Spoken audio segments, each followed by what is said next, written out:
Invincible. Amazon prime video का ये super hero animated show Robert Kirkman की comics पर बेस्ड है। पहले एपिसोड को देखते वक्त आपको लगेगा कि वेट, ये तो पूरा का पूरा डीसी की जस्टिस लीग और बाकी सुपर हीरो कॉमिक्स का डिस्काउंटेड वर्जन है। Superman, Batman, Flash, Wonder Woman, even Martian Manhunter. But नहीं, बिल्कुल नहीं। पहले एपिसोड को पूरा एंड तक देखना, असली स्टोरी वहीं से शुरू होगी। इनके यूनिवर्स में दुनिया को omni man, the guardians of the globe और इनके जैसे छोटे मोटे और सुपर हीरो ग्रुप्स बचाते हैं। इन अलग अलग सुपर हीरो टीम्स के इवन रैंकिंग्स भी अवेलेबल हैं, जिनमें the guardians of the globe सबसे एलीट और सबसे बेस्ट हैं। ओमनी मैन मतलब इनका मूंछ वाला सुपरमैन किसी भी टीम या ग्रुप के लिए काम नहीं करता, वो अपने सारे मिशंस अकेले अंजाम देता है।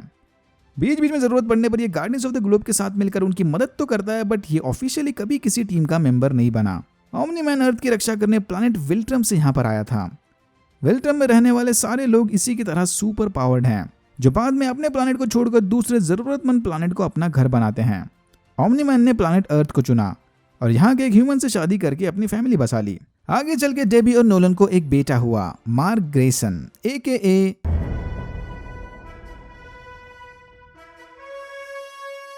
मार्क को अभी तक उसके पावर्स नहीं मिले, शायद आधा ह्यूमन होने की वजह से थोड़ा टाइम लगेगा। एपिसोड 1 की शुरुआत में मॉलर ट्विंस नामी दो सुपर टेररिस्ट व्हाइट हाउस पर हमला करते हैं, बट इससे पहले कि दोनों प्रेसिडेंट को कोई नुकसान पहुंचाए, the guardians of the globe और ओमनी मैन ने इन्हें रोक लिया। मार्क के स्कूल में टॉड उसकी क्लासमेट एम्बर को परेशान कर रहा था। मार्क ने हीरोपंती दिखाकर इसे रोकने की कोशिश की, बट वो टॉड के हाथों बुरी तरह पिट गया। ये देखकर एम्बर ने टॉड को सबक सिखाकर मार्क को बचा लिया। Mission failed successfully. लगता है मार्क को ऐसे ही किसी आई एम वर्दी वाले मोमेंट की जरूरत थी, क्योंकि उसी रात से मार्क की बॉडी सुपर पावर्स डेवलप करने लग गई। मार्क ने खुशी खुशी ये बात जाकर अपने पेरेंट्स को बताई। मम्मी तो बड़ी खुश थी, बट ये न्यूज सुनकर उसके पापा के चेहरे पर 12 बज गए। फॉर्मेलिटी के लिए नोलन मार्क को बताता है कि वो कल से ही उसकी सुपर हीरो ट्रेनिंग शुरू कर देगा, बट मार्क को उड़ने की इतनी जल्दी थी कि उसने अपनी पर्सनल ट्रेनिंग उसी रात से शुरू कर दी। अगले दिन ट्रेनिंग के दौरान नोलन ने मार्क को जरूरत से ज्यादा पुश किया और उसे सुपर हीरो बनने की रियलिटी समझाने के चक्कर में जोरदार पंच मारा। पहला दिन है भाई उसका, थोड़ा तो रहम कर अपने बेटे पे। एनीवेज, ट्रेनिंग पूरी होने के बाद मार्क के एक्साइटमेंट्स डिप्रेशन में बदल गया। इसे अब लगने लगा है कि वो चाहे कुछ भी कर ले, अपने पापा जैसा स्ट्रांग नहीं बन सकता।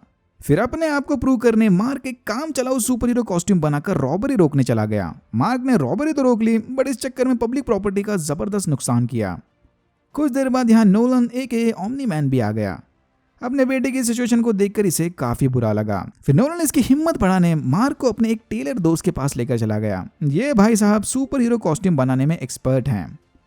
मार्क फिर अपने लिए इनविंसिबल का नाम चूज करके नया सुपर हीरो कॉस्ट्यूम बनवाता है। अब तक तो सब ठीक लग रहा होगा ना, बट वेट, एंड सीन में हमने देखा कि ओमनी मैन ने the guardians of the globe के हेडक्वार्टर जाकर सारे टीम मेंबर्स को मार दिया। यस, सबको। सस्ता Flash, Wonder Woman, Martian Manhunter, Batman, Aquaman और भी जितने थे सबकी चटनी बना डाली इसने। इतने सारे सुपर हीरो से अकेले लड़कर उनको ठिकाने लगाने के बाद ओमनी मैन खुद भी बेहोश होकर वहीं गिर गया। पहले एपिसोड में पूरी जस्टिस लीग को उड़ा डाला। कहा था ना, असली स्टोरी यहां से शुरू होगी। ओमनी मैन सुपरमैन नहीं, होमलैंडर निकला, बट ऐसे अचानक क्यों? तो इन सारे सुपर हीरो ऑपरेशंस पर क्लैंडस्टाइन ग्लोबल डिफेंस एजेंसी नजर रखती थी, जिसके डायरेक्टर हैं सेसिल स्टेडमैन। एजेंसी के सोल्जर और मेडिकल टीम फौरन इस मामले की छानबीन में लग गए।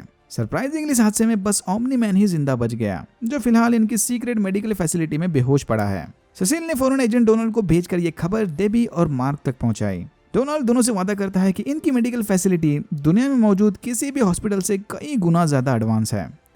चाहे कुछ भी हो जाए, वो नोलन को बचा लेंगे। गार्डियंस वाला केस इतना अजीब है कि इसमें demon detective Damian dark blood को भी इंटरेस्ट आ गया। डार्क ब्लड हेल डायमेंशन से आया एक डीमन डिटेक्टिव है, जो अपने सुपरनैचुरल पावर्स की मदद से इस टाइप के अजीब केसेस को सॉल्व करता है। इसे सेसिल ने नहीं बुलवाया। डार्क ब्लड अपनी अलग ही प्राइवेट इन्वेस्टिगेशन में लगा है और इसे शुरुआत से ही इकलौते सर्वाइवर ओमनी मैन पर शक होने लग गया। इसी वक्त शहर पर फ्लैक्सन्स नामी एलियन प्रजाति ने हमला किया।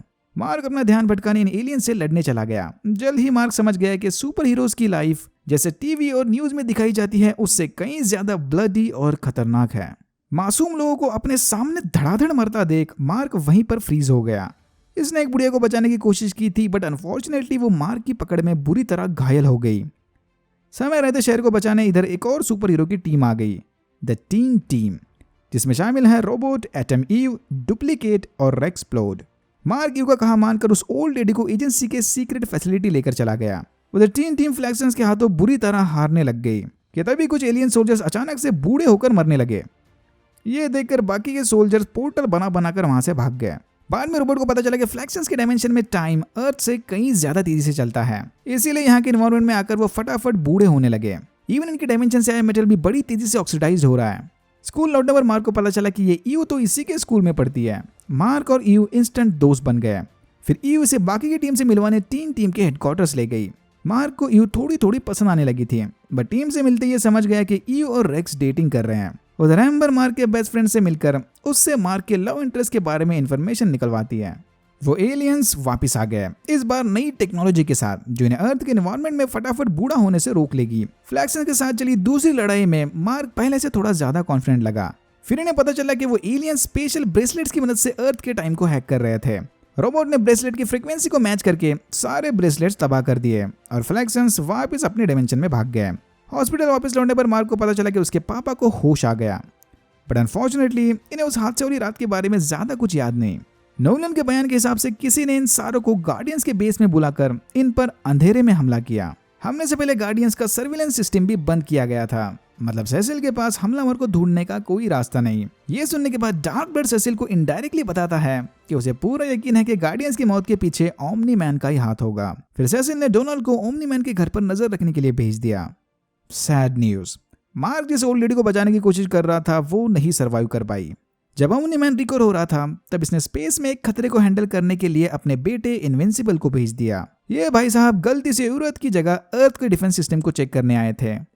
अपनी गलती का एहसास होने के बाद एलन इनविंसिबल को सॉरी बोलकर वहां से चला गया। फ्लैक्सन्स फिर से नई टेक्नोलॉजी के साथ दुनिया पर हमला करते हैं, बट इस बार उनका सामना टीम के साथ ओमनी मैन से हुआ। ओमनी मैन सबको हराकर उनका पीछा करते हुए फ्लैक्सन्स के प्लैनेट पर चला गया और मामले का फुल एंड फाइनल सोल्यूशन निकालने इसने उनके प्लैनेट को ही तबाह कर दिया। डैम। फ्लैक्सन्स के साथ हुई आखिरी लड़ाई में टीम को पता चला कि इनविंसिबल ओमनी मैन का बेटा है। ओमनी मैन फ्लैक्सन्स के प्लैनेट पर तबाही मचाकर फ्रेश होने के लिए वापस अपने घर आ गया। तभी न्यूज पर रिपोर्ट आती है कि सारे गार्डियंस ऑफ ग्लोब मारे गए। गार्डियंस के मेमोरियल पर तगड़ी भाषणबाजी करने के बाद नोलन अपनी फैमिली के साथ हीरोज के प्राइवेट फ्यूनरल को अटेंड करने जाता है। यहाँ पर नोलन से थोड़ी और ज्यादा पूछताछ करने डार्क ब्लड भी आया हुआ था। फ्यूनरल से घर वापस लौटने पर नोलन को पिज्जा खाने का मन करता है। डेबी और मार्क ये देखकर हैरान थे कि इसे अपने साथी सुपर हीरोज को खोने का जरा भी गम कैसे नहीं। उधर टीम के बेस पर ईव ने रेक्स को डुप्लीकेट के साथ रंगे हाथ पकड़ लिया। भाई साहब डुप्लीकेट के 3 कॉपीज के साथ शॉवर में मजे कर रहे थे। सेसिल के कहने पर डोलन ने ग्रेसन्स के घर के बाहर ही एक सर्विलेंस टीम बिठा दी। हाल ही में हुए फ्लैक्सन्स वाले हमलों में रोबोट की लीडरशिप क्वालिटी से इंप्रेस होकर सेसिल उसे न्यू गार्डियंस की टीम बनाने का काम सौंपता है। फिर रोबोट ने एक कंपटीशन के जरिए 3 टीम्स में 3 नए मेंबर्स को ऐड करके न्यू गार्डियंस की ट्रेनिंग शुरू कर दी। इनकी टीम में मॉन्स्टर गर्ल, ब्लैक सैमसन और श्रिंकिंग रे ऐड हो गए। बट रेक्स से धोखा खाने के बाद ईव इन्हें छोड़कर चली गई।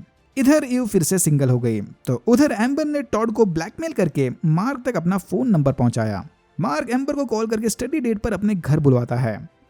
एम्बर के आने के कुछ देर बाद ही सेसिल ने मार्क को एक अर्जेंट मिशन पर माउंट रशमोर भेज दिया, जहां मार्क और ईव 1 घंटे तक डॉग साइजमिक से लड़ते रहे। मतलब मार्क ने एम्बर को अपने घर बुलवाकर उसे 1 घंटे तक वेट करवाया। एनीवेज, मार्क किसी तरह एम्बर को समझाकर मामला हैंडल करता है and then they do it.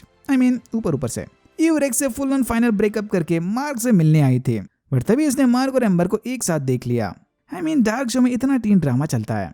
Episode 3 के एंड में हमने एक और प्लॉट ट्विस्ट मूवमेंट देखा। रोबोट ने चुपके से सेटिंग लगवाकर मॉलर ट्विंस को जेल से भगा दिया, बट जेल से भागते वक्त एक ट्विन मारा गया।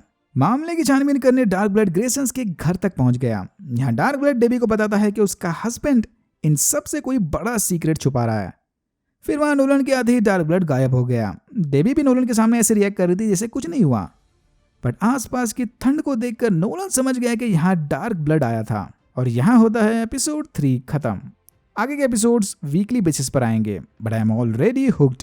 काफी पोटेंशियल है इस सीरीज में। Alright, that's it for now.